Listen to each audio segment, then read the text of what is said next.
পাঙ্গাস মাছকে সবসময় মানুষ একটু ছোট চোখে দেখে। যারা পাঙ্গাস মাছ খান তাদেরকে অনেকেই পছন্দ করেন না। কিন্তু এইভাবে যদি পাঙ্গাস মাছ ভুনা করা যায় তাহলে খেতে অনেক অনেক মজা লাগে। আসসালামু আলাইকুম everyone, welcome to my another video. Rosie's kitchen and blog থেকে আমি রোজি চলে আসছি আরেকটি রান্নার ভিডিও নিয়ে। দেশ ও দেশের বাহিরে যে যেইখান থেকে আমার এই ভিডিওটি দেখছেন সকলকে জানাচ্ছি আন্তরিক অভিনন্দন। তো আজকে হচ্ছে পাঙ্গাস মাছ ভুনা করব। দেখতেই পাচ্ছেন মাছগুলোকে ভাজতেছি। ভাজার আগে আমি একটা কাজ করেছি, মাছগুলোকে খুব সুন্দর করে কেটে পরিষ্কার করে ধুয়ে নিয়েছি। আর একটা টিপস আপনাদের জন্য থাকবে, পাঙ্গাস মাছ যদি আপনি লেবুর রস এবং হচ্ছে লবণ দিয়ে খুব ভালো করে ধুয়ে নেন আর হচ্ছে একবারে শেষের ধোয়াটা যদি একটু হালকা কুসুম গরম পানি দিয়ে ধোন তাহলে মাছে কোনো রকম গন্ধ থাকে না আর খেতে খুবই টেস্ট হয়। তো আমার মাছগুলো ভাজা হয়ে গিয়েছে, এখন একটা কড়াই বসিয়ে দিয়েছি। কড়াইয়ের ভিতরে তেল দেওয়ার পরে তেলটা গরম হয়ে গিয়েছে পরে তারপরে আমি এখানে 1 কাপ পরিমাণ পেঁয়াজ কুচি দিয়ে দিলাম। পেঁয়াজগুলো নরম হওয়া পর্যন্ত নাড়তে থাকবো। মাঝখানে একটু লবণ দিয়ে দিব। লবণ দিয়ে দিলে পেঁয়াজ কষানোর সময় পেঁয়াজগুলো খুব তাড়াতাড়ি সিদ্ধ হয়। তো দিয়ে দিচ্ছি আদা রসুন বাটা। তো লবণটা আমি অফ ক্যামেরায় দিয়ে নিয়েছিলাম, সেটা স্কিপ হয়ে গিয়েছে। তো এখন আদা ও রসুন বাটা এখানে আমি 1 টেবিল চামচ পরিমাণ দিয়েছি। তো অনেকে আছেন আদা রসুন বাটা মাছের তরকারিতে খান না, তারা বিষয়টা স্কিপ করে যাবেন।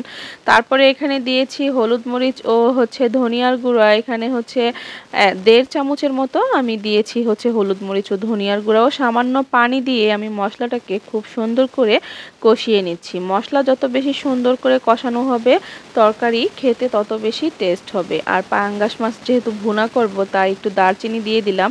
দারচিনি দিয়ে দিলে পাঙ্গাস মাছ ভুনা খেতে খুবই সুন্দর মানে মজা লাগে। তো এখানে দিয়ে দিলাম ঝোলের পানি। ঝোলের পানি দিয়ে দেওয়ার পরে ঝোল ফুটে আসছে পরে দিয়ে দিলাম আমি কাঁচামরিচ। এখানে আমি 2টা কাঁচামরিচ দিয়েছি। কাঁচামরিচটা শুধুমাত্র ঘ্রাণের জন্য দেওয়া হয়েছে। তো এখন হচ্ছে ঝোলটা খুব সুন্দর করে ফুটে ওঠা পর্যন্ত অপেক্ষা করব। মাঝখানে আমি চামচ দিয়ে একটু নেড়ে দিলাম। তো এখন এখানে আমি আগে থেকে ভেজে রাখা মাছগুলো দিয়ে দিব। তো মাছগুলো আমি কড়া করে ভেজে নিয়েছি। আর হচ্ছে ভুনা মাছ রান্না করার আগে যদি মাছটা খুব সুন্দর করে ভেজে নেওয়া হয় তাহলে খেতে কিন্তু দ্বিগুণ মজা লাগে। তো মাছ দিয়ে দেওয়ার পরে এখন হচ্ছে অপেক্ষা করব ঝোলের পানিটা শুকানোর জন্য। যেহেতু এটা ভুনা মাছ এখানে কোনো ঝোল থাকবে না, এটাই স্বাভাবিক, ঝোলটা মাখো মাখো হবে। তো এখন চামচ দিয়ে একটু নেড়েচেড়ে দিব আর হচ্ছে আমি লবণ চেক করে নিব। তো লবণটা চেক করে নিব এই কারণে যে লবণ ঠিকমতো হয়েছে কিনা সেটা কিন্তু অবশ্যই দেখতে হবে। আর হচ্ছে লবণ তো আমরা এক একজন এক এক রকম খাই, তো আপনার স্বাদ অনুযায়ী আপনি লবণ দিয়ে নেবেন। তো তারপরে এখানে আমি দিয়ে দিব হচ্ছে শাক বাটা। তো শাক বাটা আমি হচ্ছে মাছের তরকারি মাংসের তরকারিতে খাই, সেটা আপনারা জানেন, এবং হচ্ছে শাক বাটা সম্পর্কে আমি অনেক বলেছি সেটাও জানেন। তো এখন লবণ দিয়ে দিলাম, আমার হচ্ছে লবণটা একটু কম হয়েছিল। তারপর হচ্ছে এখন আমি শাক বাটা দিয়ে দিয়ে ঝোল কমা পর্যন্ত অপেক্ষা করব। ভুনা মাছের তরকারিতে শাক বাটা দেব না এটা তো হতেই পারে না, তো এটা সম্পর্কে আমি অনেক বলেছি।